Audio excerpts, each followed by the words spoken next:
Morning, August 11th, 2014, Monday. Boy, we love Mondays. Magnificent Mondays. Time to start the week out great.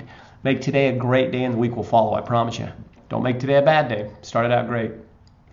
Today's topic is one of my passions and one that I really enjoy. It's that of body fat. We're not going to get into diet. We're not going to get into a lot of that today. We're going to talk about body fat and how it pertains to disease and why you need to be low, much lower than you think you are or that you think you should be.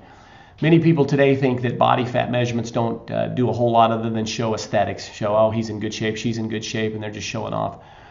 Body fat is a heavy precursor for most diseases you'll ever get in your life, and you need to understand that because it's the primary driver. We want people to have lower body fat. The first chart that you're seeing up there is from the American Council on Exercise, and it's their body fat chart. I like it. I typically like to fall within these parameters.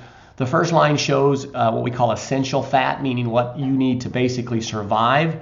I've seen lower than that, but for the most part, if you're a man, you just don't want to live under the 5% barrier much. 6, 7, you're fine. 5's pretty lean, and you may start to have some issues with that. I like most of our men to be under 10.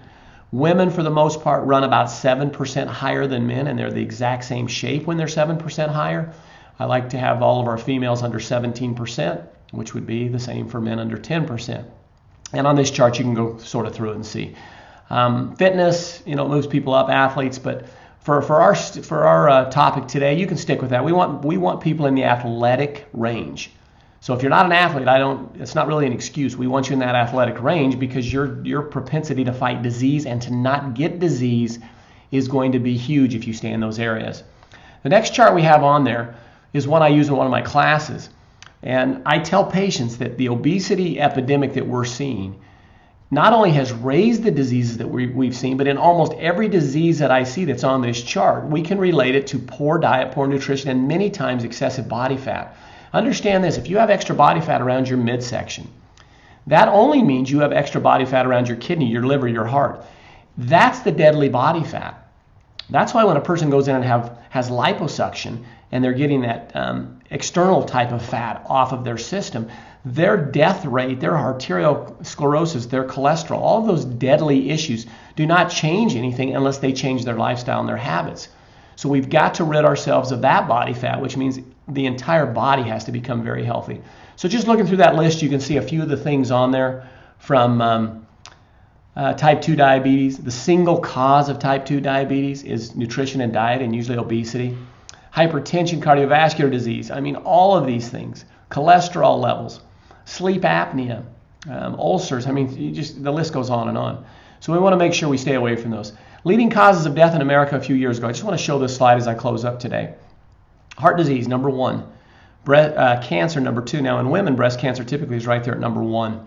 And there's been a lot of interesting studies to show that when women are leaner and when women do adhere to a specific diet, their breast cancer rates go down dramatically. There's countries that we've studied that had such low percentages of breast cancer among the women that had lived there for 40 years based upon their diet. It's a very treatable condition that we do not have to deal with. Here's some other death statistics, medical care. 250,000 people die every year from medical care. That's called iatrogenic medical care. And I can spend a topic on that one time. It talks about drug prescription problems and unnecessary surgeries. Bariatric surgery, one of our leading surgeries to help people lose weight.